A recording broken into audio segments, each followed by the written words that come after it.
자, 코로나가 이제 뭐 4,000명대 돼서 좀 이렇게 두렵긴 한데 그래도 예전처럼 다시 예배가 중단된 일은 없을 것 같아요. 그래도 계속 예배를 향한 우리들의 마음들은 변화 없듯이 오늘도 하나님께서 변함없이 찾아온 저희들에게 말씀과 찬양 가운데 은혜 주실 줄 믿습니다. 자, 마음은 활짝 여시고 같이 찬양하면서 찬양을 통해서 힘과 용기를 얻는 하나님께 담대하게 나아가는 시간 되시기를 바라겠습니다. 자, 오늘 찬양 두 곡 같이 찬양하시면서 예배로 나아가겠습니다.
오늘도 이제 깨지고 상한 마음들, 지치고 힘든 마음들 가지고 오신 분들 많을 텐데요.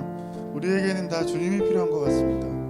다른 거 필요 없고 하나님이 정말로 우리 마음속에 찾아오셔서 위로해 주시고 힘 주시면 다시 살 수 있는 게 우리라는 존재 같아요. 그래서 오늘도 매일 쓰인 사람들 찬양 통해서 하나님께 나아가고 그 하나님 만나는 찬양이 되었으면 좋겠습니다. 매일 쓰인 사람들 같이 찬양하겠습니다. 매일 쓰인 사람들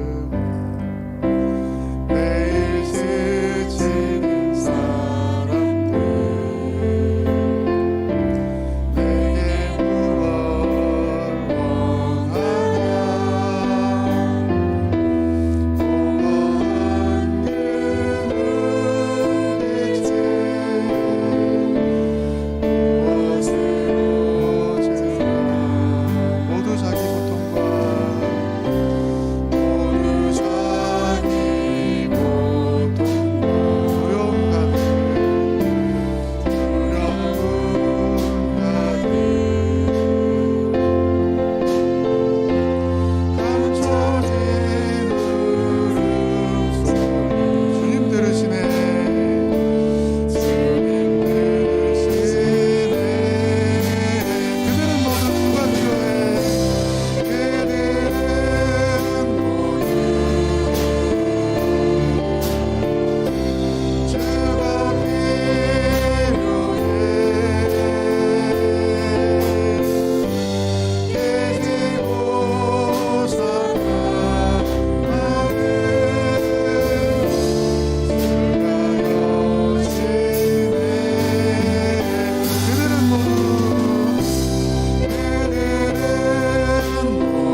아멘. 오늘도 주님 앞에 나오신 성도님들을 주님의 이름으로 환영하고 축복합니다. 날씨가 많이 추워졌습니다. 건강 조심하시길 바라겠고, 또 교회가 히터를 틀어놓긴 했는데 그래도 아마 발이나 이런 데는 좀 추우실 겁니다. 좀 양해해 주시고 항상 이렇게 따뜻하게 입고 예배 가운데 와주시기를 또한 부탁드리겠습니다. 오늘 또 춥기는 하지만 날씨는 참 좋습니다. 구름도 없고 밝은데 이 좋은 날 하나님을 예배하기 위해서 우리가 모였습니다. 우리의 마음과 뜻과 정성을 다해서 신령과 진정으로 하나님 앞에 예배드리며 나아가시는 우리 성도님들 되시기를 바라겠습니다. 다 함께 일어나셔서 함께 찬양하심으로 주일 2부 예배를 하나님께 드리겠습니다.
할렐루야. 여호와를 경유하며 그의 계명을 크게 즐거워하는 자는 복이 있도다. 아멘. 하나님, 이 시간 주님의 말씀을 즐거워하며 주님을 경유하며 주님 앞에 나왔습니다. 이 시간 예배 가운데 우리에게 복 주시고 은혜 주시고 풍성한 새 생명을 허락하여 주시옵소서. 한 주간 지치고 힘든 마음 위로하여 주시되 하나님을 향한 사랑이 더욱 커지는 귀한 시간 되게 해주시고 예배의 시종을 주님께 의탁하며 우리 구주 예수님의 이름으로 기도하옵나이다. 아멘. 다 함께 사도신경으로 신앙을 고백합니다. 전능하사 천지를 만드신 하나님 아버지를 내가 믿사오며 그 외아들 우리 주 예수 그리스도를 믿사오니 이는 성령으로 잉태하사 동정녀 마리아에게 나시고 본디오 빌라도에게 고난을 받으사 십자가에 못 박혀 죽으시고 장사한 지 사흘 만에 죽은 자 가운데서 다시 살아나시며 하늘에 오르사 전능하신 하나님 우편에 앉아 계시다가 저리로서 산자와 죽은 자를 심판하러 오시리라. 성령을 믿사오며 거룩한 공회와 성도가 서로 교통하는 것과 죄를 사하여 주시는 것과 몸이 다시 사는 것과 영원히 사는 것을 믿사옵나이다. 아멘. 다 함께 앉으셔서 찬양하신 후에 이희철 장로님 나오셔서 기도해 주시겠습니다.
찬송하면서 주님을 찬송하면서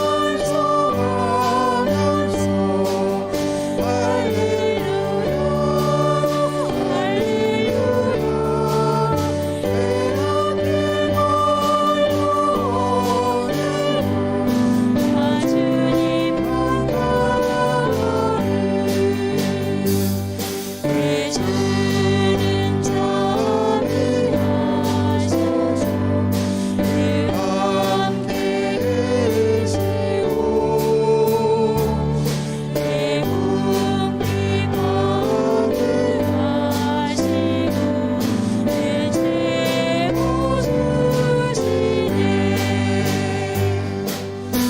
주님을 찬송하면서 할렐루야 할렐루야 내 앞길 걸어오는 나 주님만 가리 내 주 앞에 지노냐니 영불 변하시니 그 나라가 끝나시니 늘 모으시네 주님을 찬송하면서 할렐루야 할렐루야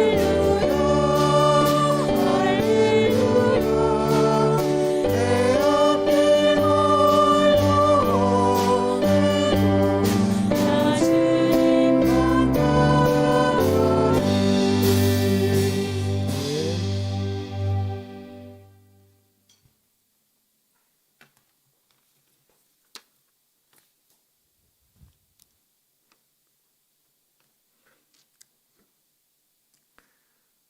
생명의 근원이신 능력의 하나님 아버지, 오늘도 저희에게 새로운 날을 주시고 풍성한 결실의 계절을 주심에 감사합니다. 이제 얼마 남지 않은 올 한 해도 하나님을 존귀히 여기며 하나님과 동행하는 귀한 시간 되게 하여 주시옵소서.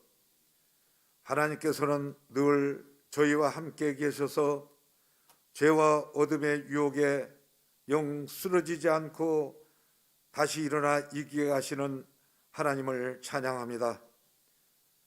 부끄러움뿐인 자격 없는 저희들이지만은 예수 그리스도 십자가의 보혈로 저희 죄악과 허물을 깨끗이 씻김받게 하여 주시옵소서.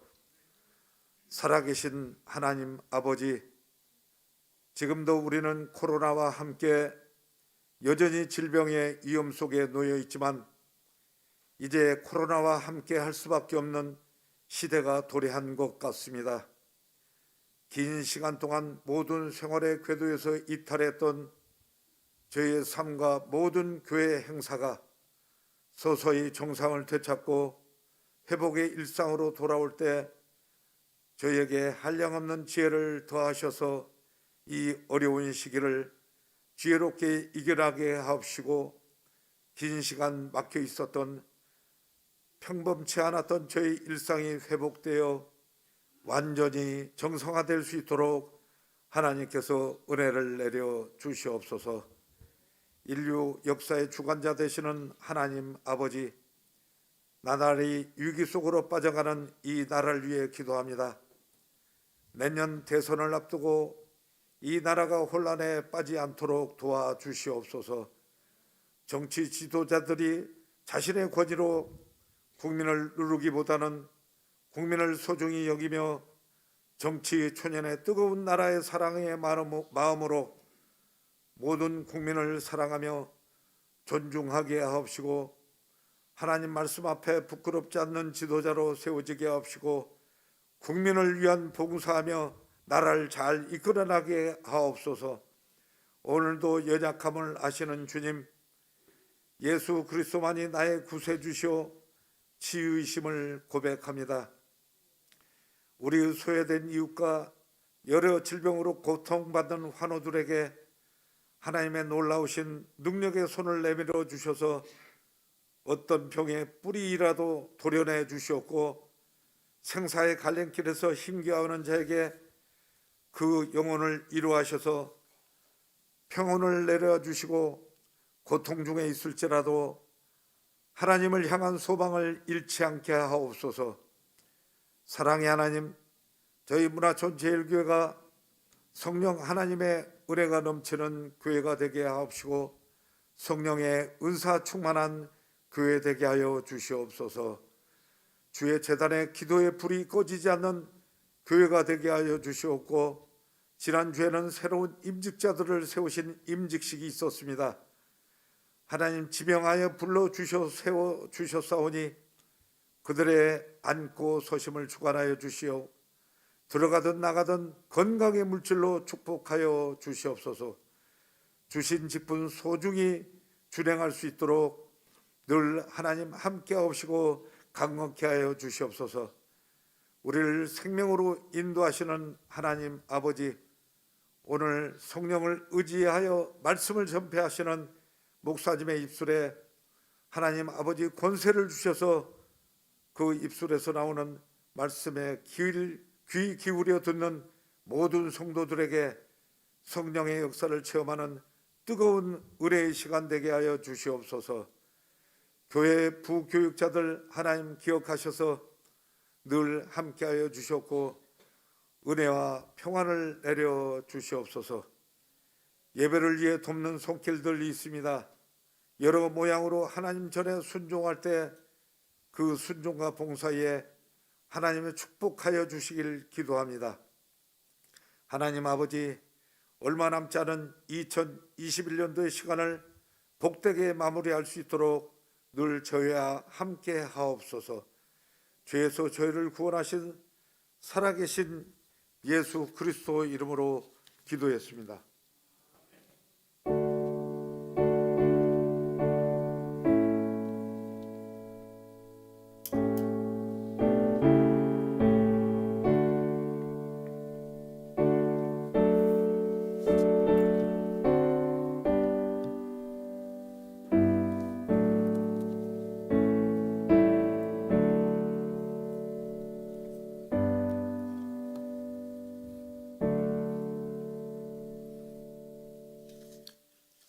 교회 소식 전해드리겠습니다. 계속 하나님 앞에 우리가 안전하게 평안하게 예배드릴 수 있도록 또 주일 예배를 위해서 주중 예배를 위해서 많은 기도 부탁드리겠습니다.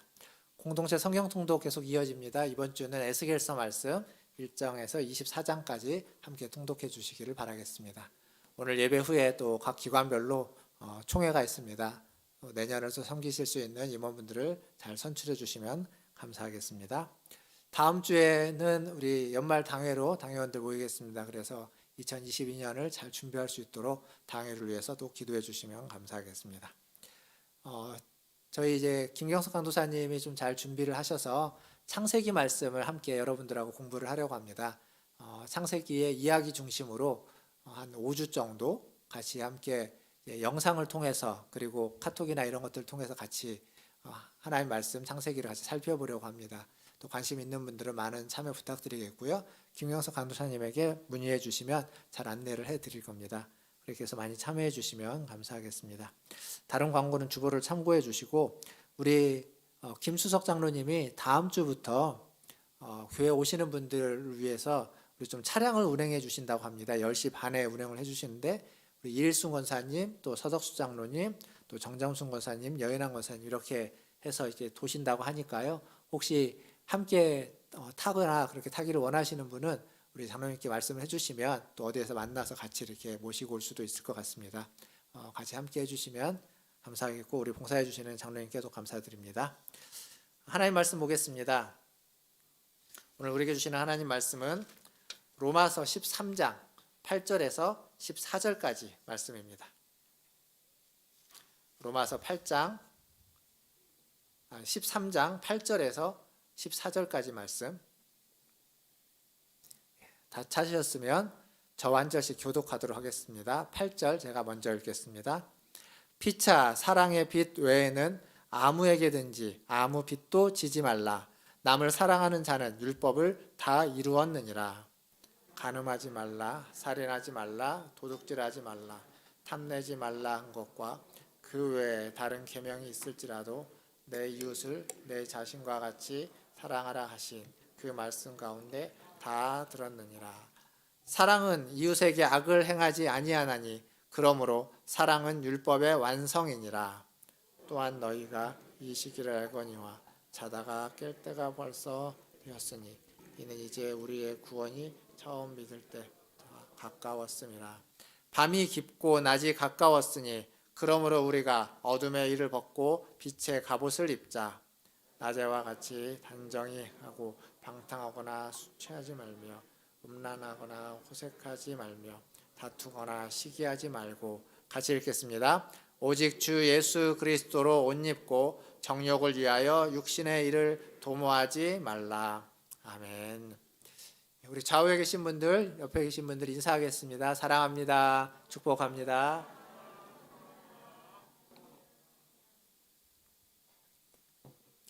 지난주엔 임직식도 있고 추수감사절도 있고 그래서 굉장히 풍성한 또 주일을 보냈습니다. 근데 지난주에 저희가 이제 추수감사주일 또 감사의 떡을 같이 나눠 드렸는데, 떡을 나누어 드리면서 제가 그랬죠. 그 떡 이제 가지고 가시면서 다른 이웃들에게 좀 나누어 드리라고. 근데 이렇게 가만히 보니까 떡 하나 드리면서 그 하나를 남을 주라고 하니까 굉장히 서운하신 분도 계실 것 같아요. 그래서 제가 오늘도 장로님한테 그 말씀 드렸는데, 다음에는 꼭 2개씩을 준비를 해가지고 하나는 가져가시고 하나는 다른 분들을 줄 수 있도록 이렇게 준비를 하면 좋겠다. 다음에는 떡을 좀 더 많이 준비를 해서 그렇게 하겠습니다. 그렇게 하면 나도 하나 받고 다른 사람도 하나 줄 수 있고 서로 좋은 거니까 그렇게 하도록 하겠습니다. 근데 이제 지난주에 그 아이들을 위해서도 떡을 저희가 준비를 했는데 우리 애들은 떡을 안 좋아해요. 그래서 안 받아가서 떡이 좀 남은 떡이 있었습니다. 그걸 가지고 제가 이제 여러분들 다 가신 다음에 오후에 요 앞에 이제 문영 가게들 가서 떡 하나씩 이렇게 드렸습니다. 교회에서 오늘 추수감사절인데 떡을 좀 준비해서 가지고 왔습니다라고 드리니까 다들 너무 좋아하더라고요.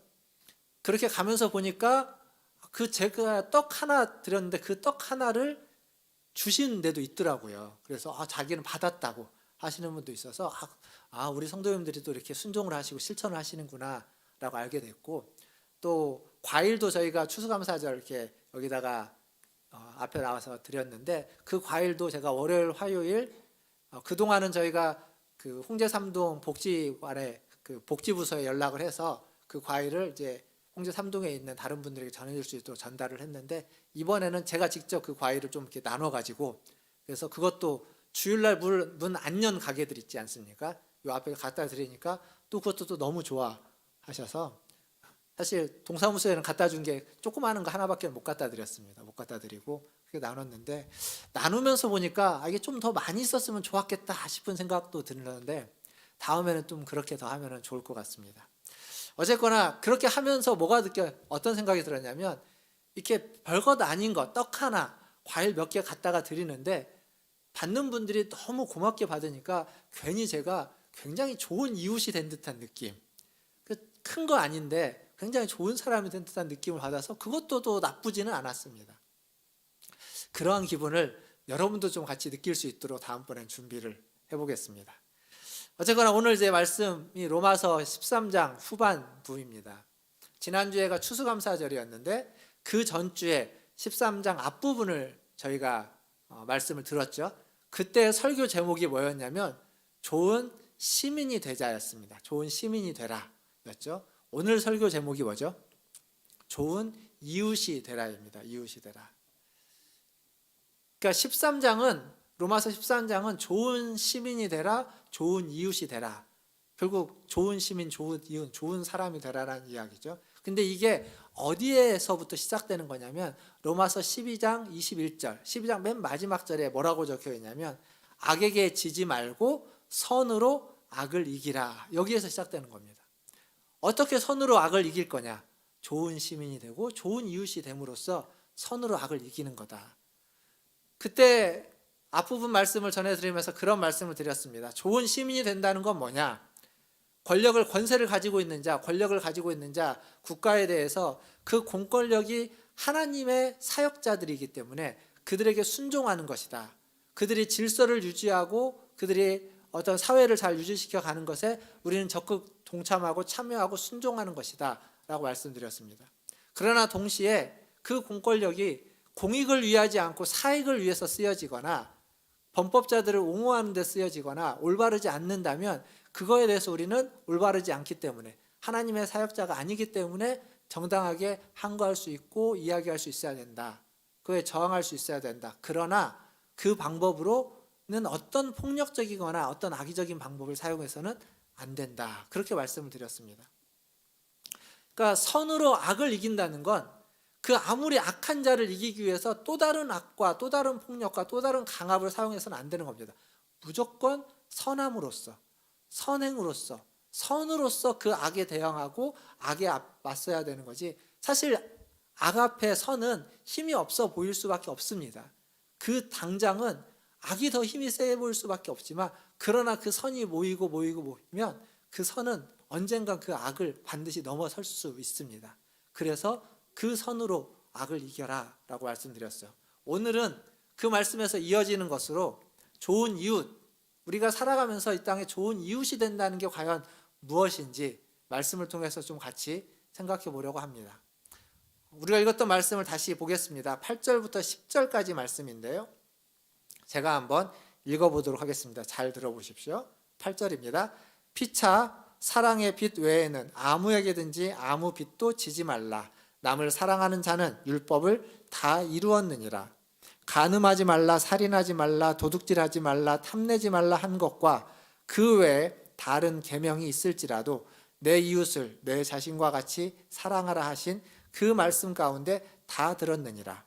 사랑은 이웃에게 악을 행하지 아니하나니 그러므로 사랑은 율법의 완성이니라. 아멘. 혹시 여러분 빚 져보신 적 있으십니까? 있죠. 살다 보면 빚을 지는 경우가 있을 겁니다. 예전에는 빚을 내서 집을 사라 이런 말씀들이 많이 있었는데 요즘은 젊은 사람들은 빚을 내 가지고 주식을 사라, 또 투자를 해라 이런 얘기를 합니다. 근데 이게 빚을 내서 뭘 한다는 게 그렇게 쉽지 않기도 하고 그리고 그걸 사람들이 이렇게 좋아하지 않습니다. 왜냐하면 빚이 있으면 빨리 갚아버려야 좀 홀가분하지 그게 자꾸 나를 이렇게 옥매는 것 같아서 빚을 내고 싶어 하지 않습니다. 성경도 빚을 지라고 하지 않습니다. 빚 지는 걸 성경이 지지하지 않습니다. 그런데 성경이 지지하는 빚이 하나 있습니다. 그게 뭐냐면 오늘 우리가 읽었던 말씀 사랑의 빚입니다. 사랑의 빚은 지라고 합니다. 사랑의 빚은. 사랑이라는 건 혼자 할 수 있지 않습니다. 사랑은 누군가가 있어야, 대상이 있어야, 짝사랑도 대상이 있어야 할 수 있는 거고 함께 하는 것. 오늘 말씀부터 피차, 사랑의 빚, 피차 서로 사랑하라 라는 이야기입니다. 8절을 보니까 남을 사랑하라고 이야기하고 있고 9절과 10절을 보니까 이웃을 사랑하라 라고 이야기합니다. 그러니까 남이 됐던 이웃이 됐던 그렇게 사랑하라는 것을 그리고 그 사랑의 빚을 지라는 것을 계속 이야기하고 있죠. 앞에서 제가 로마서 12장 21절 선으로 악을 이기는 것이 이 말씀의 전제라고 했는데 그러니까 선으로 악을 이기는 방법으로서 지금 무엇을 제시해주고 있냐면 사랑을 이야기하고 있는 겁니다. 사랑을 함으로써 선으로 악을 이길 수 있다라고 이야기하는 거죠. 9절을 가만히 보면 간음하지 말라, 살인하지 말라, 도둑질하지 말라, 탐내지 말라라고 하는 10계명의 4가지 계명을 이야기합니다.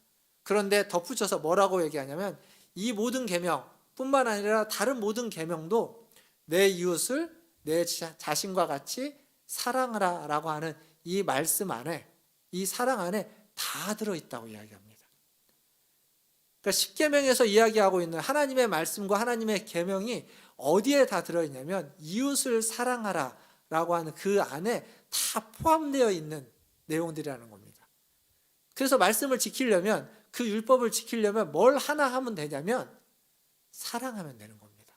다른 사람을, 남을, 이웃을 사랑하면 말씀을 다 지키는 게 된다는 이야기죠.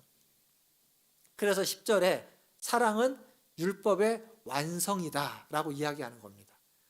율법을 완성시키려면, 율법을 완전히 지키려면 이웃을 사랑하는 것, 아주 적합한 표현입니다. 사랑하는 성도 여러분, 하나님의 법에, 하나님의 뜻에 순종하고 싶으십니까? 하나님의 법을 온전히 지키고 싶으십니까? 그렇다면 이웃을 사랑하십시오. 이웃을 사랑하면 하나님의 법을 온전히 지킬 수 있고 하나님의 뜻에 온전히 순종할 수 있게 되는 겁니다. 근데 이 법대로 살아간다고 할 때 교회에서도, 교회보다 사실 이제 노회나 이런 총회 혹은 어떤 공동체에서 어떤 이제 회의를 하거나 할 때 꼭 법을 중요하게 생각하시는 분들이 있습니다. 그래서 어떤 문제가 있을 때 법대로 해야 된다라고 주장하시는 분들이 꼭 있습니다. 틀린 말씀이 아닌데, 근데 그 법대로를 주장하시는 분들의 이야기를 가만히 듣다 보면 법은 이야기하는데 왠지 사랑은 없어 보일 때가 많습니다. 그러니까 법이, 사랑이 없는 법은 그건 참다운 법이 아닙니다. 사랑을 배제하고 법을 이야기하고 있다면 그 법대로라는 말은 어떤 의미로 자기 마음대로인 경우가 굉장히 많습니다. 법은요, 진짜 법은, 참다운 법은 무엇으로 규결되고 무엇을 지향해야만 하냐면 사랑으로 규결되고 사랑을 지향해야만 합니다. 사랑이 빠진 법은 진정한 법일 수 없습니다. 근데 이것은 하나님의 법만이 아니라 사회의 법도 마찬가지입니다. 그 모든 법은 인간성, 인격, 사랑이라는 게 전제되어 있어야만 하는 겁니다. 사랑이 뭘까요? 사랑을 이렇게 이야기했는데 과연 사랑이 뭘까요? 여러분, 사랑하면 가장 떠오르는 게 뭡니까? 어떤 누군가를 좋아하는 그런 어떤 감정, 그러한 마음, 그런 애틋함. 이게 우리가 사랑하면 떠오르는 가장 기본적인 것일 겁니다. 그래서 사랑하면 감정이나 그런 애틋함이 가장 우선적으로 생각됩니다. 그래서 사랑하는 상대를 아프게 하지 말아야 되고 그에게 고통을 주거나 상처를 주지 말아야 되고 뭔가 이렇게 어떤 애틋하게 참 하는 이러한 것들이 사랑으로서 이야기되어지긴 하는데, 성경이 이야기하고 있는, 성경에서 말해주고 있는 사랑의 가장 중요한 건 그런 애틋한 감정이 아니라 오늘 우리가 말씀에서 보면 악을 행하지 않는 겁니다. 악을 행하지 않는 것. 10절에 보니까 사랑은 이웃에게 악을 행하지 아니하나니, 악을 행하지 않는 것이 사랑의 굉장히 중요한 핵심입니다. 근데 여기에만 그렇게 이야기하느냐? 그렇지 않습니다. 사랑하면 고린도전서 13장이 사랑장으로 가장 유명하죠. 지지난주 수요일 날 저희 이제 장인 어르신인 강우중 목사님이 제주도에서 잠깐 그 목요일 날 검사도 세브란스에서 정기 검진도 있었고 또 저희 어머님 생신도 있어서 잠깐 올라오셨습니다. 그래서 제가 수요일 날 수요 예배에 말씀을 좀 부탁드렸더니 흔쾌히 말씀을 해주셨는데, 그날 이제 예배에 참여하신 분들이나 혹은 그 카카오톡에서 말씀 묵상 방에서 이제 라이브로 들으신 분들은 알겠지만 사랑에 대해서 말씀을 하셨습니다. 근데 뭐라고 하셨냐면 이 고린도전서 13장을 얘기하시면서 13장에 보니까 사람에게 능력이 있거나 믿음이 있거나 어떤 은사가 있거나 헌신이 있어도 사랑이 없으면 아무것도 아니다 라고 이제 시작을 하면서 이야기하는데, 이 13장에 4절, 5절, 6절, 7절 우리가 가장 잘 아는 이 내용을 쭉 읽으시고 여기에서 가장 중요한 게 뭐냐라고 물어보시면서 사랑은 한마디로 이야기하면 사랑은 참는 것이다. 잘 보십시오. 고린도전서 13장 4절이 어떻게 시작하냐면 사랑은 오래 참고, 사랑은 온유하며, 시기하지 아니하며, 사랑은 자랑하지 아니하며, 교만하지 아니하며. 5절 보시면 이렇게 되어 있죠. 무례히 행하지 아니하며, 자기의 유익을 구하지 아니하며, 성내지 아니하며, 악한 것을 생각하지 아니하며. 7절로 가시고 모든 것을 참으며, 모든 것을 믿으며, 모든 것을 바라며, 모든 것을 견디느니라. 자, 모든 것을 참고 모든 것을 바라면서 견딘다.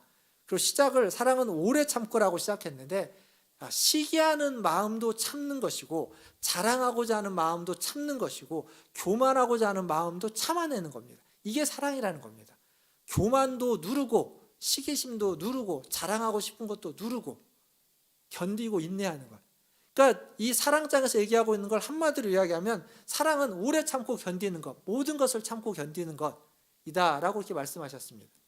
근데 그렇게 생각합니다. 사랑은 정말 우리 안에 있는 악한 악행, 악한 마음, 이걸 누르는 겁니다. 그게 사랑의 기본 핵심입니다.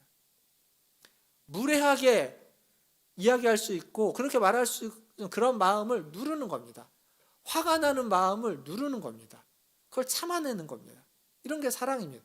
무엇인가를 막 잘해주는 것, 그거 이전에 우리 안에 있는 교만한 마음, 자랑하고 싶은 마음, 시기하는 마음, 질투하는 마음, 그런 것을 나타나지 않도록 참아내는 겁니다. 견디는 겁니다. 누르는 겁니다. 그게 사랑의 기본적인 모습입니다.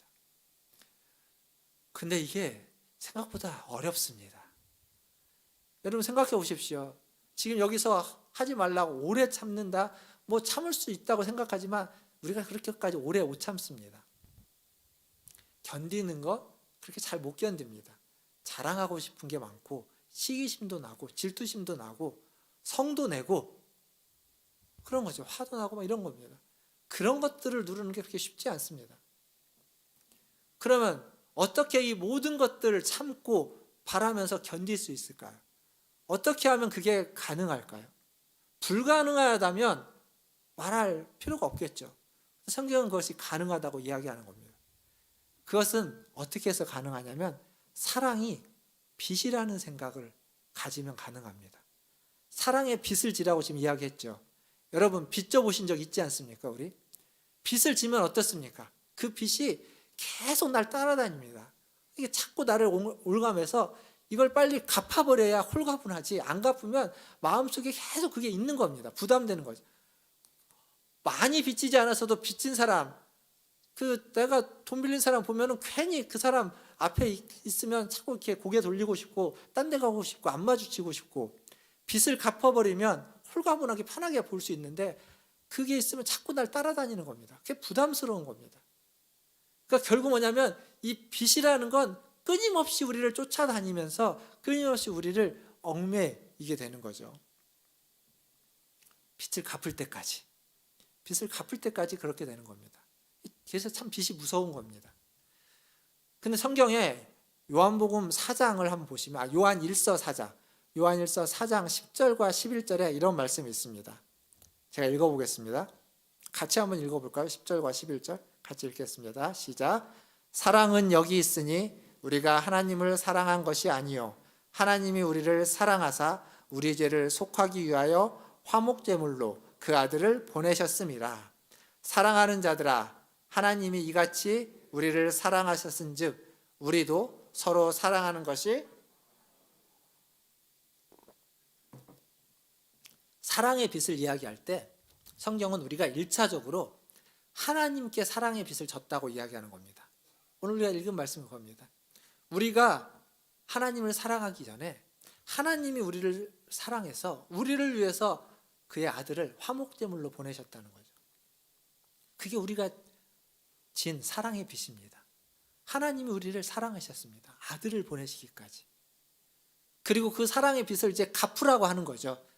어떻게 갚으라고 하냐면 나를 사랑함으로, 하나님을 사랑함으로 갚으라고 하지 않고 서로 사랑함으로 갚으라고 하는 겁니다. 다른 사람을 사랑함으로 갚으라고 하는 겁니다. 빚에는 두 종류가 있습니다. 어떤 게 있냐면, 내가 어떤 사람을, 제가 여기 김수성 장로님에게 빚을 졌으면 장로님에게 돈을 빌린 겁니다. 그러면 이 빚을 갚아야 되죠. 누구에게 갚아야 될까요? 장로님께 갚아야 되는 겁니다. 빚에는 이런 종류의 빚이 있습니다. 근데 또 다른 빚이 있습니다. 장로님이 저에게 어떤 물건을 주면서, 어떤 돈을 주면서 그 돈과 그 물건을 여기 있는 성화자매에게 갖다 주라고 하는 겁니다. 근데 제가 안 갖다 주고 가지고 있으면 이게 빚진 겁니다. 누구한테 빚졌냐면 장로님에게 빚진 게 아니라 여기 이 물건의 원래 주인인 이분에게 빚진 겁니다. 성화자매에게 갖다 줄 때까지 갖다 줘야만 되는. 빚에는 이 두 종류가 있습니다. 하나님의 사랑은, 기본적으로 하나님 우리에게 주신 그 사랑은 하나님께 갚으라고 준 것이 아니라 다른 사람에게 베풀라고 준 겁니다. 그러니까 이웃을 사랑하기 전까지는 우리는 그 사랑의 빚진 자입니다. 하나님의 사랑의 빚진 자. 근데 이 사랑이요, 한 번 하나님 우리를 사랑하고 끝난 게 아닙니다. 하나님 우리를 한 번 사랑하고 끝내지 않았습니다. 끊임없이 하나님 우리를 사랑하십니다. 저희가 지금 로마서 말씀을 보고 있죠. 로마서는 1장부터 11장까지 하나님이 우리를 어떻게 사랑했는지, 복음으로 하나님 우리를 어떻게 사랑했는지를 끊임없이 이야기해 줬습니다. 그리고 12장부터는 그 사랑을 받은 자답게 살아가라는 겁니다. 하나님 앞에 영적인 예배를 드리면서 산 제물이 되어서 바르게 살아가라고, 13장에는 아예 좋은 시민이 되고 좋은 이웃이 되라고 이야기하는 거죠. 근데 이 하나님 우리를 사랑하신 그 사랑이 어떤 사랑인지를 로마서 안에 많이 이야기하고 있는데 5장 6절과 8절을 제가 한번 읽어보겠습니다.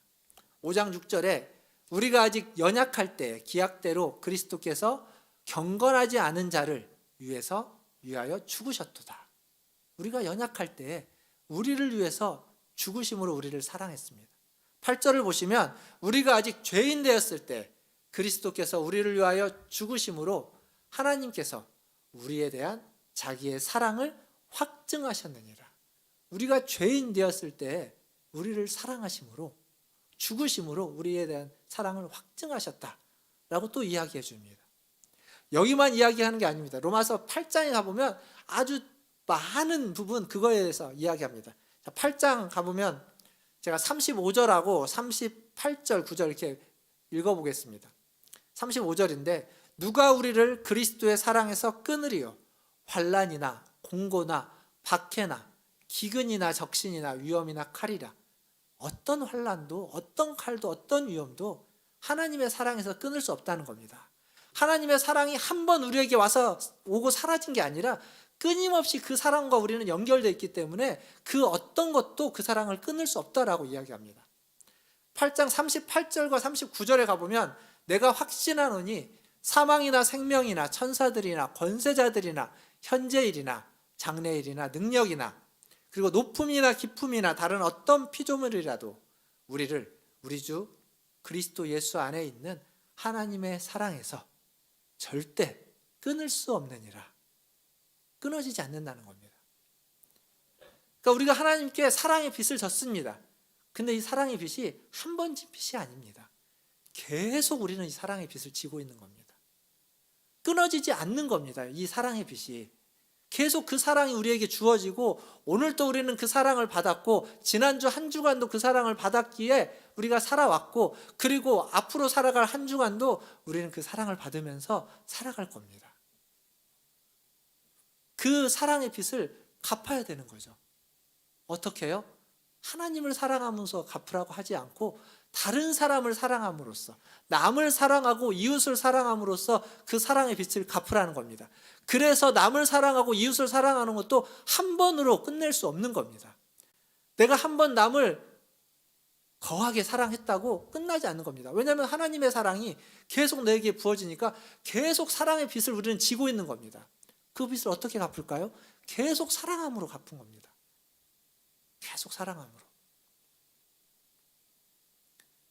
어제 신앙 세미나 부림교회에서 하고 있는 우리 노예 CE에서 했던 준비한 신앙 세미나를 어제 제가 참석을 했는데 이제 목사님이 김광석 목사님이라는 분이 이제 하신 말씀이 얘기를 하면 되게 좀 길긴 한데 일부 예배 때 안 했는데 짧게만 좀 해보면 그 목사님이 이제 교회를 개척해서 얼마 안 됐는데 교회에 되게 어려운 사람들이 많이 왔답니다. 근데 한 번은 한 청년이 왔는데 그 청년이 되게 큰 교회에서 또 벤처에서 나라에 지원받아서 사업도 크게 했는데 그게 다 쫄딱 망했답니다.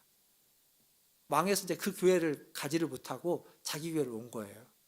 목사님이 왜 우리 교회는 그런 분들만 오는지 모르겠다고 하면서 왔는데 딱 만났는데 그 청년을 이야기를 하는데 이 청년을 가만히 두면 안 될 것 같더랍니다.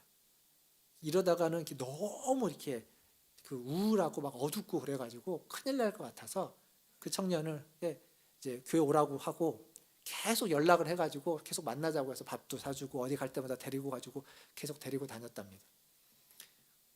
근데 어떻게 됐냐면 뭘 해도 이 청년은 안 되더랍니다. 목사님이 그런 얘기를 하셨어요.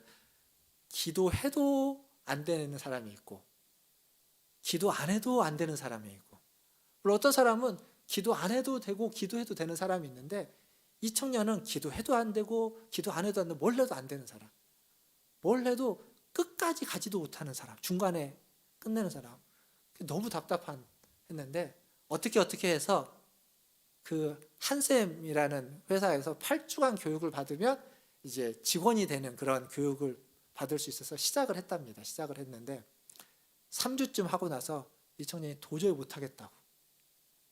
목사님 알아보니까 뭐 끈기가 없어서 못하는 게 아니라 진짜 돈이 없어서 갈 차비가 없고 밥 먹을 밥이 없어가지고 밥 먹을 돈이 없어서 돈이 없으니까 아침에는 버스 타고 갔다가 점심 안 먹고 이제 교육받고 올 때는 3시간을 걸어서 왔답니다. 그렇게 3주를 다닌 거예요. 목사님 어떻게 하겠습니까? 그 얘기 듣고 뭐 어떻게 돈 해가지고 돈 주고 그걸 마치게 했습니다. 그걸 끝냈어요. 끝내고 발령을 목동으로 받았는데 한샘에서 거기 목동은 이제 성과급이라고 합니다. 월급은 조금이고 일하는 만큼. 첫 해에 목사님 말씀 첫 해에 연봉으로 1억인가를 받았답니다.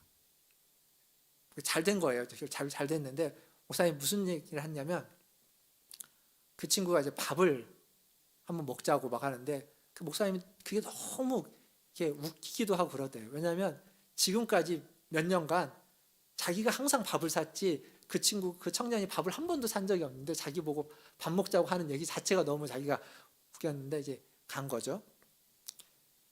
근데 그 청년이 그런 얘기가 아니라 그 밥 먹는 자리에서 자기가 딱 가니까 고기를 굽고 있는데 고기를 구우면서 이렇게 울고 있는 거죠. 그러니까 목사님이 그 어색한 상황을 견딜 수가 없어가지고 그냥 빨리 고기만 먹고 얼른 일어나서 나와버렸대요. 자기는 그런 상황을 못 견디니까 얼른 일어나 나왔는데 그러니 막 쫓아오면서 주머니에다 이렇게 봉투를 하나 딱 집어넣고 막 도망가더래요. 목사님 말씀이 봉투를 딱 만져보니까 자기가 봉투를 월급을 많이 받아봐서 아는데 이게 얼마쯤 되는지 딱 알겠더래요. 아, 이건 10,000원짜리다. 근데 목사님이 집에 가서 그걸 펼쳐봐야 되는데 자기는 너무 궁금해가지고 길거리에서 그걸 열어봤대요, 이렇게. 근데 10,000원짜리가 아니라 50,000원짜리인 거예요, 이만큼. 너무 깜짝 놀래가지고 막 전화를 한 거죠. 그랬더니 그거 이제 빚진 거죠. 자기가 빚진 거에 대한 가품인 겁니다. 근데 꼭 이렇게 안 갚아도 되는데 그 목사님 어제 그런 얘기했어요. 우리가 그리스도의 향기를 바라야만 하는데 그리스도의 향기가 안 날 수도 있다고. 근데 안 날 수도 있는데 그렇게 향기로운 삶이 아니어도 우리가 하나님을 사랑하고 우리가 하나님과 함께하면 그것만으로 하나님은 충분히 기뻐하신다고. 그러니까 막 뭔가를 갚으려고 꼭 할 필요가 없다는 거죠, 하나님께. 그러니까 이웃을 사랑한다는 게 하나님의 사랑에 갚기 위해서 우리가 해야만 하는 거지만 그게 사랑한다고 해서 이웃이 꼭 우리의 사랑을 잘 받아주는 건 아닐 수도 있습니다. 사랑했는데 상처받을 수도 있습니다. 아니, 상처받는 경우가 더 많을지도 모르겠습니다. 여러분은 정말 사랑한다고 사랑했는데 그것 때문에 괜히 사랑했다라고 생각할 때가 많을 수도 있습니다. 상처받는 경우. 그러니까 그냥 나 자신을 위해서 살지 뭘 그렇게 남을 위해서 살아. 이게 정답일 때도 있습니다. 세상은 그렇게 이야기합니다. 그렇게 남을 위해서 바득바득 살 필요 없다고. 근데 성경은 상처받을 수 있습니다. 상처받을 수 있는 거 뻔히 알지만 그래도 사랑하라고 합니다. 그래도 섬기라고 하는 겁니다. 왜냐하면 하나님의 사랑이 계속 우리에게 부어지고 있기 때문에 우리는 그 사랑이 계속 빚진 자일 수밖에 없기 때문에 사도 바울이 그 사랑의 빚이 있기 때문에 그렇게 죽을 고생을 하면서도 복음을 전하면서 다니는 겁니다. 그 바울이 쓴 서신서가 로마서가 그런 거 아닙니까? 사랑하라는 거죠. 내가 받은 사랑이 얼마나 큰 사랑인지 좀 우리가 헤아려 보면 좋겠습니다. 사실 지난주도 한 해 동안 하나님께 주신 은혜에 대한 감사의 시간이었지만 내가 받은 사랑, 표현도 다르고 사랑이라는 게 똑같이 나타나는 게 아닙니다. 표현도 다르고 방식도 다릅니다. 하지만 그 사랑을 받았기에 내가 사랑을 받았기에 지금 여기까지 올 수 있었고 지금 여기까지 살아올 수 있었고 지금 여러분이 이 자리에 있는 건 제가 이 자리에 서 있는 건 하나님의 사랑뿐만 아니라 다른 사람들의 사랑을 받았기 때문입니다.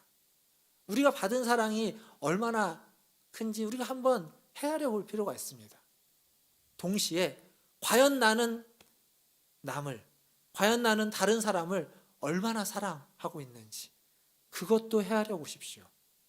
두 개를 비교해 보십시오. 내가 받은 사랑이 큰지, 내가 베푼 사랑이 큰지. 내가 베푼 사랑이 크다면 잘하셨습니다. 여러분은 충성된 종으로 하나님께 인정받을 겁니다. 그러나 여러분이 받은 사랑이 크다면 여러분은 아직도 빚이 많은 채무자입니다. 사랑의 빚. 그 채무를 좀 덜어내시기를 바라겠습니다. 아이고, 그 목사님 얘기를 하는 게 아닌데 그 목사님 얘기를 하느라고 시간이 훌쩍 지나가 버렸네요.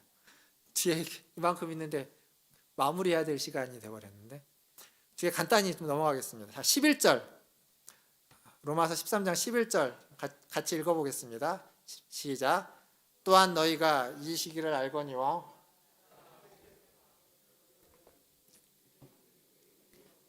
처음 믿을 때보다 가까웠음이라. 여러분의 신앙생활이 언제 처음 시작됐는지 모르겠지만 중요한 건 그때보다 지금 여러분은 구원에 가까이 왔습니다. 분명히 그렇습니다. 여러분의 신앙생활이 언제 시작됐는지 우리가 정확히 나도 모르고 남도 모르고 아무도 몰라도 한 가지 확실한 건 그때보다 지금 우리는 하나님께 더 가까이 와 있고 그때보다 지금 우리는 하늘나라에 더 가까이 와 있고 그때보다 지금 우리는 더 구원에 가까이 왔다라는 사실입니다. 물론 현실은 그때보다 지금이 더 어려울 수 있고 세상은 그때보다 더 믿음을 지키기 어려운 그런 더 깜깜한 암담한 현실이 우리 앞에 닥쳤을지도 모릅니다. 그리고 지금이 좀 신앙생활을 하기에 예전보다 더 어려운 때인 것은 분명합니다. 그런데 우리가 잘 아는 것처럼 밤이 깊으면 깊을수록 어두움이 짙어지면 짙어질수록 새벽이 가까이 온 겁니다. 곧 날이 밝을 겁니다. 똑같은 얘기입니다. 지금 우리가 어둡고 힘들고 힘들다면 그건 곧 새벽에 아침에 가까이 왔다라는 증표이기도 합니다. 그러니까 견뎌내고 버텨낼 수 있어야만 하는 겁니다. 그래서 오늘 바울은 뭐라고 말하냐면 그러니까 너희는 빛의 옷을 입어라. 그리스도의 옷을 입어라 라고 하는 겁니다. 13장 14절 마지막에 보니까 오직 주 예수 그리스도로 옷 입고 정욕을 위하여 육신의 일을 도모하지 말라. 옷은 그 사람의 신분입니다. 그 사람의 역할과 신분을 말해줍니다. 로마 시대는 특히나 더 그랬습니다. 지금은 옷이 신분까지 이야기하지는 않죠. 하지만 옷이 말해주는 건 굉장히 많습니다. 어떤 옷을 입었느냐에 따라서 우리가 하는 행동이나 이런 것들도 좀 달라지기도 합니다. 그리스도로 옷 입었다. 그리스도로 옷을 입었다는 건 그리스도의 보호하심과 그리스도의 권세가 우리에게 주어졌다는 겁니다. 그리스도의 권세가 우리에게 주어졌다. 이 어마어마한 이야기입니다. 그걸 가지고 뭘 할 거냐? 그걸 가지고 이웃을 사랑하라 라고 지금 이야기하는 겁니다. 좋은 이웃이 되라 라고 말해주고 있는 겁니다. 끊임없이 우리에게 유혹은 있습니다. 13절에 보니까 방탕함, 술취함, 음란, 호색, 다툼, 시기 이런 유혹들이 끊임없이 우리에게 있습니다. 이 싸움을 싸워야 됩니다. 그리스도의 옷을 입고 그리스도의 보호하심 가운데서 그리스도의 권세를 사용해서 이것들과 우리는 끊임없이 싸워야만 합니다. 그리고 그 옷을 입고 이웃을 사랑해야만 하는 겁니다. 사실 우리가 방금 읽었던 이 로마서 이 부분이 굉장히 유명한 구절인데 누구 때문에 유명하냐면 그 서양의 역사에서 서양사에서 중요한 인물 중에 어거스틴이라는 인물이 있습니다. 이 어거스틴은 기독교에서도 굉장히 중요한 인물이지만 서양 철학이나 사상가에서도 아주 중요한 인물입니다. 근데 이 어거스틴에게 그를 변화시켰던 말씀 구절이 방금 우리가 읽었던 이 구절입니다. 로마서 13장의 13절과 14절 특히. 이 어거스틴은 원래 마니교라는 종교에 심취해 있었는데 마니교라는 종교에 심취해 있다가 거기에서 굉장히 좀 타락한 삶을 살고 있었습니다. 그러다가 어느 날 그의 인생을 변화시키는 말씀을 만나게 됩니다. 갑자기 소리가 들려오는 거죠. 톨레레게라는 소리가 들려옵니다. 그게 뭐냐면 책을 펴서 읽어라. 책을 들고 펴서 읽어라 라는 얘기입니다. 그래서 그의 주변에 있는 책, 성경책을 이렇게 펼쳐서 책을 읽었는데 거기에 이 말씀이 있는 겁니다. 이 말씀을 읽고 그의 인생이 바뀝니다. 그가 고민하고 그가 타락했던 모든 것들을 다 벗어놓고 이제 그리스도의 사람으로 거듭나게 되는 경험을 하고 그는 히포의 주교까지 됩니다. 아주 뛰어난 사람이 되는 거죠. 근데 그가 어떻게 죽냐면 전쟁이 일어나고 그 반달족이라고 하는 전쟁의 침공 때문에 수많은 피난민들이 생겼을 때 그 피난민들을 도우러 갑니다. 그 피난민들을 간호하다가 거기에서 열병에 걸려서 죽게 됩니다. 그렇게 뛰어난 사상가고 철학가고 그 피난민들을 도와주다 갑니다. 왜 그렇게 마지막을 살았을까요? 빚진 자라는 걸 알았기 때문입니다. 사랑의 빚, 하나님의 은혜로서 그가 구원받은 그 사랑의 빚을 알았기에 그렇게 살고 가는 겁니다. 그 피난민들이 다 믿는 사람이었을까요? 그 피난민들이 그가 돌보는 것들을 다 흔쾌히 좋아했을까요? 그렇지 않습니다. 그러나 그렇게 산 겁니다. 말씀을 맺으면서 이 말씀은 꼭 같이 읽어야 돼서 시간이 좀 지났음에도 읽겠습니다. 예레미야서 29장 4절부터 7절입니다. 예레미야서 29장 4절부터 7절 말씀인데 저랑 한 절씩 교독하면서 읽어보도록 하겠습니다. 자, 4절 제가 먼저 읽겠습니다. 만군의 여호와 이스라엘의 하나님께서 예루살렘에서 바벨론으로 사로잡혀 가게 한 모든 포로에게 이와 같이 말씀하시니라. 너희는 집을 짓고 거기에 살며 텃밭을 만들고 그 열매를 먹으라. 아내를 맞이하여 자녀를 낳으며 너희 아들이 아내를 맞이하며 너희 딸이 남편을 맞아 그들로 자녀를 낳게 하여 너희가 거기에서 번성하고 줄어들지 아니하게 하라. 너희는 내가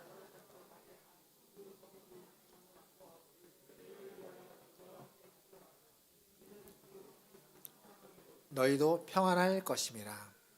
아멘. 자, 이 말씀은 이 4절에 보니까 하나님이 지금 누구에게 하는 얘기냐면 포로로 잡혀간 이스라엘 사람들이 하는 겁니다. 왜 그들이 포로로 잡혀가게 됐죠? 하나님 앞에 범죄한 자, 타락했기 때문에 하나님이 심판하신 겁니다. 그래서 바벨론에 포로로 잡혀갑니다. 바벨론에 포로로 잡혀간 그 바벨론을 가보니까 그 도시가, 그 성읍은 타락한 곳입니다. 하나님을 모르는 곳이고 타락한 곳입니다. 그래서 그들은 거기에서 살고 싶지 않아서 자기네끼리, 포로지만 자기네끼리 살기 위해서 이렇게 있었습니다. 그들과 어울리고 싶지 않은 겁니다. 그들을 향해서 지금 예레미야를 통해서 하나님은 편지를 써 보내는 겁니다. 그리고 뭐라고 이야기하냐면 5절에 너희는 그곳에 집을 짓고 거기에서 살며 텃밭을 일구고 열매를 얻으라. 거기서 살고 싶었지 않는 건 포로 신세인데 왜 거기서 살고 싶겠습니까? 빨리 자유인이 돼서 다시 돌아와서 젖과 꿀이 흐르는 땅으로 돌아오고 싶어하는 그들에게 아니 거기에 집을 짓고 텃밭을 이루고 열매를 먹으면서 살아라. 그리고 6절에 거기에서 아내를 맞이해서 자녀를 낳고 살고 아들이 있으면 결혼시키고 딸도 시집을 보내서 아이를 낳아서 거기에서 번성하면서 살아라. 눌러 살으라고 이야기하는 겁니다. 지금 타락한 곳인데 이방 땅인데 하나님을 믿지 않는 사람들로 가득 차 있는 그런 문화 가운데서 거기에 눌러 살으라 라고 이야기하는 겁니다.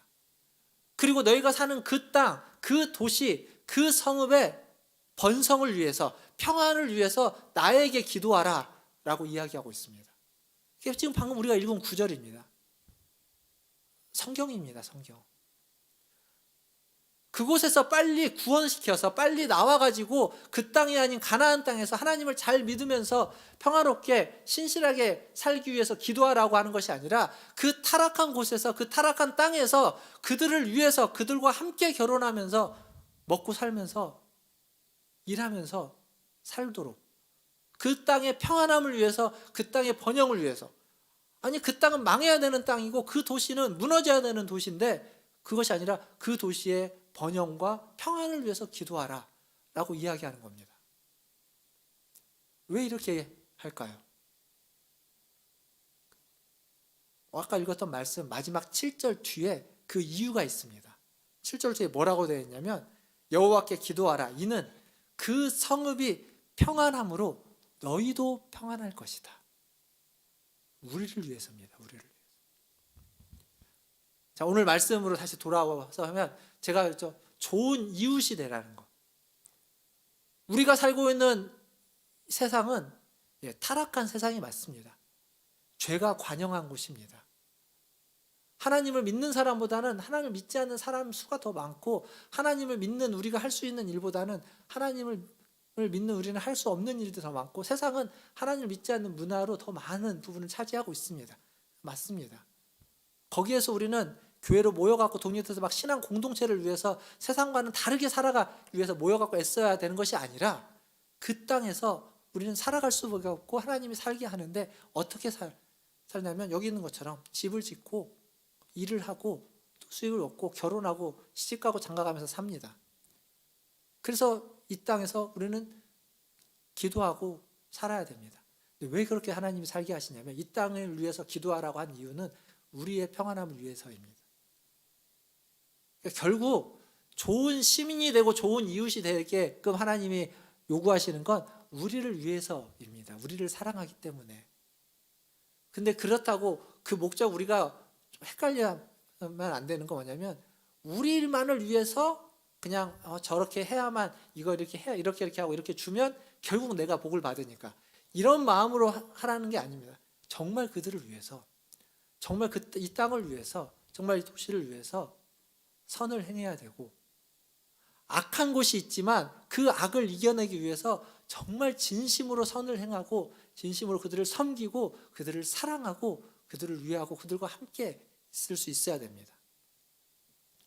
선으로 악을 이기는 것, 좋은 이웃이 되는 것입니다. 다른 게 아닙니다. 도시를 위해서 기도하고 도시의 평안을 위해서 기도하고 나라를 위해서 기도하고 이웃을 위해서 기도하고 우리가 살고 있는 마을을 위해서 기도하는 것, 하나님이 원하시는 것이고, 그게 하나님이 우리에게 사랑을 베푸신 사랑의 빚을 갚는 것이고, 그리고 그렇게 될 때에 결국 우리 또한 평안하고 사랑과 은혜를 받아 누리게 되는 겁니다. 결국 그게 우리에게도 돌아오는 것이 되는 겁니다. 이것만, 우리의 평안과 우리의 풍성함과 우리의 은혜만을 위해서 살아가면 안 옵니다. 그게 우리에게 안 와요.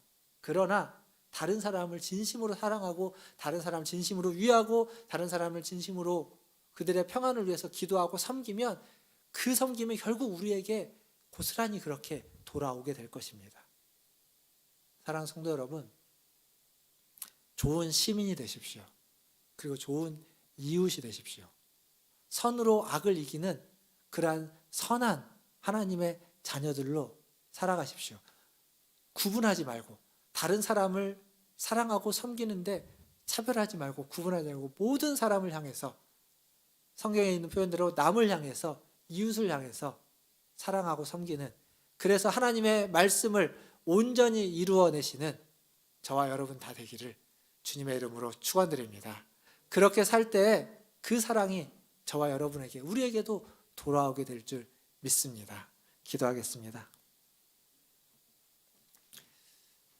기도하실 때 말씀을 기억하면서 기도하겠습니다. 하나님이 우리를 사랑하셨습니다. 우리는 그 사랑에 빚을 진 자들입니다. 하나님의 사랑의 빚, 감당할 수 없는 빚입니다. 그리고 그 사랑은 오늘도 저와 여러분을 사랑하고 여러분에게 부어지고 있습니다. 그 사랑에 감사하고 그 사랑에 부응하기 위해서 우리의 이웃을, 우리의 마을을, 우리의 도시를, 우리의 나라를 사랑하는 그러한 삶을 살아가기 위해서 함께 하나님의 앞에 빚진 이 사랑에 보답하기 위해서 좋은 이웃이 되고 좋은 시민이 되고 하나님의 사랑을 베풀 수 있는 사람이 되게 주시옵소서라고 우리 같이 한 목소리로 기도하며 나가겠습니다. 기도하겠습니다. 하나님 감사합니다.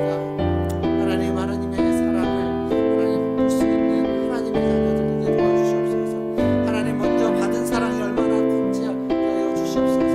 내게 받은 사랑이 얼마나 귀하고 얼마나 크고 하나님 알게 하여 주시고, 하나님 그 사랑에 합당하게, 그 사랑의 아버지 하나님 주님 도와주시옵소서. 그 사랑에 부응하는 것이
사랑이 하나님 끊이지 않고 아버지 하나님 우리에게 주어지고 있음을 고백합니다.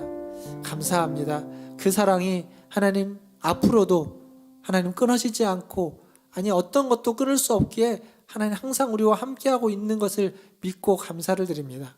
그 사랑에 보답하기 위해서 하나님을 사랑할 뿐만 아니라 하나님 우리의 이웃을 하나님 더 사랑할 수 있는 우리 모든 성도들 되게 하여 주시옵소서. 그러나 때로는 하나님 이웃을 사랑한다는 게 우리에게 상처가 되고 아픔이 되고 괜히 잘해주고 괜히 사랑했다라고 하는 하나님 그러한 자괴감이 들 때도 있을 줄 압니다. 하나님 그렇다고 그 사랑을 포기하지 않게 하시고, 하나님 그럴 때 하나님 더 우리에게 사랑을 부어주셔서 하나님 사랑의 빚을 진 자로서 하나님 우리를 위로하고 격려하고 힘을 주셔서 다시 한번 그 사랑 앞에 다른 사람을 이웃을 사랑하는 일에 다시 힘을 낼 수 있도록 주님 도와주시옵소서. 내게 있는 것이 크지 않지만 작지만 그 작은 것을 함께 나눌 수 있는 그러한 마음을 갖게 하여 주시고, 하나님 그 마음이 흔들릴 때에도 다시 주님이 붙잡아 주셔서 그렇게 사는 것이 옳고 바르고 그렇게 사는 것을 내가 기뻐한다고 말씀하여 주시옵소서. 그래서 그렇게 사랑하며 사는 우리 모든 성도들 되게 하여 주시옵소서.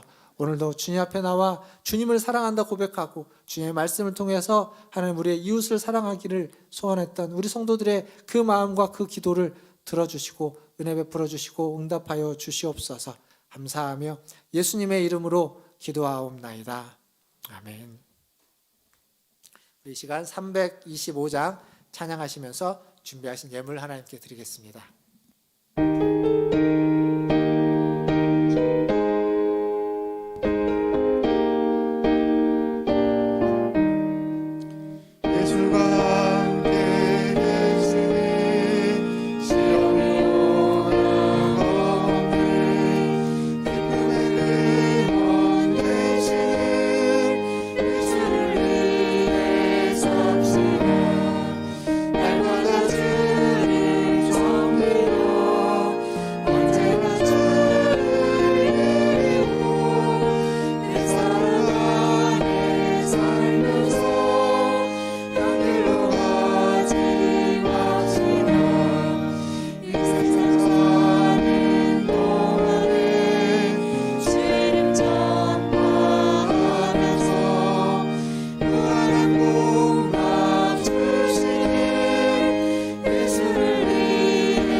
광고에 아까 말씀 못 드렸는데 우리 그 김우덕 집사님 여기 앞에 와 계시는데 지난번에 병원에 입원하셔서 그 폐에 이제 암이 세포가 있어서 지금 항암 치료 시작하셨습니다. 1차 마치셨는데 지금은 아직 컨디션이 괜찮다고 하십니다. 잘 치료될 수 있도록 기도해 주시기를 바라겠고요. 또 우리 항암 치료하시는 또 이메이 집사님 남편분을 위해서도 꼭 기도해 주시면 고맙겠습니다. 그리고 우리 김남순 권사님이 손가락 골절이 돼서 이제 좀 수술을 하셨습니다. 또 잘 회복될 수 있도록 기도해 주시고, 우리 지금 재활치료 중에 있는 우리 유기정 권사님뿐만 아니라 또 고관절 때문에 교회 못 오시는 곽혜덕 권사님은 크리스마스 때 교회 오시는 게 목표시라고 합니다. 열심히 재활하고 계시는데 꼭 기도해 주셔서 잘 회복될 수 있도록 기도해 주시면 감사하겠습니다. 이 외에도 좀 편찮으신 분들도 잘 알고 계시는 분들 많이 계시죠. 계속 기도해 주시기를 바라겠습니다. 기도하겠습니다. 하나님, 우리의 육신에 연약함이 있습니다. 그래서 하나님, 질병에 걸리고 또 골절이 되고 또 치유가 필요하고 회복이 필요한 하나님, 우리 집사님 또 우리 권사님들 계십니다. 주님 붙잡아 주시고 하나님, 그들의 연약한 육신을 아시오니 아버지 하나님께서 안수하셔서 힘주시고 강하게 하시고 하나님, 새롭게 그 모든 하나님 뼈와 하나님 그 마디마디와 힘줄과 인대와 관절들이 다 회복될 수 있도록 하나님 도와주시옵소서. 그래서 하나님을 섬기며 또 이웃을 사랑하고 섬기는데 하나님 힘쓸 수 있도록 은혜 베풀어 주시옵소서. 오늘 또 주님 앞에 나올 때 빈손으로 오지 않고 하나님 주신 물질 중 일부를 구별하여 주님께 드리게 하시니 감사합니다. 이 예물이 쓰이는 곳에 하나님의 뜻이, 하나님의 나라가 임하게 하여 주시고, 무엇보다도 하나님 좋은 이웃으로 하나님 그 어렵고 힘든 자들을 아버지 하나님 섬길 수 있는 곳에 이 물질들이 귀하게 사용되게 하여 주시옵소서. 또 드린 손길을 함께 하여 주시고 하나님, 그의 삶의 그의 인생길이 하나님이 보시기에 하나님의 자녀로서 하나님이 기뻐하는 아버지 하나님, 하나님의 백성으로서 살아가는 삶이 되게 하여 주시고 하나님, 좋은 시민, 좋은 이웃으로 하나님 복된 길을 살아가게 하여 주시고, 그러나 때로 힘들고 어려울 때, 지쳐 있을 때 다시 한번 그 하나님의 사랑이 부어지며 누군가의 좋은 이웃으로 말미암아서 힘을 얻고 아버지 하나님 다시 일어날 수 있는 그러한 은혜도, 그러한 복도 허락하여 주시옵소서. 그래서 넘어졌다가도 다시 일어나며 아버지 하나님 앞에 나아가게 하여 주시고, 넘어진 자들을 잡아 일으킬 수 있는 그러한 귀한 인생이 되게 하여 주시옵소서. 모든 것을 주님의 손에 의탁하며, 지금은 우리를 죄에서 구원하여 주신 우리 구주 예수 그리스도의 은혜와 하나님 우리 아버지의 크고 무한하신 사랑하심과 성령 하나님의 위로교통 충만케 하심이 오늘 주님 앞에 나와 주님을 예배하며 넘어졌다가도 다시 일어나고 또 넘어진 자를 다시 손잡아 일으킬 수 있는 그러한 사랑을 받은 자로, 사랑에 빚진 자로 그 사랑을 실천하고 그 사랑을 전하고 그 빚을 갚기 위해서 이웃을 더 사랑하기를 다짐하고 소원하고 기도하는 고개 숙인 문화춘자유교회 모든 성도들 위해와 그들의 자녀손들과 가정과 직장과 일터 위에, 또 주의 사랑을 실천하기 위해서 애쓰고 수고하는 선교사님들과 사역자들 위해, 또 코로나로 인해서 어려움 당하고 있는 모든 이들과 코로나를 극복하기 위해서 애쓰고 있는 전 세계의 모든 이들 위해 이제로부터 영원토록 함께 있을지어다. 아멘.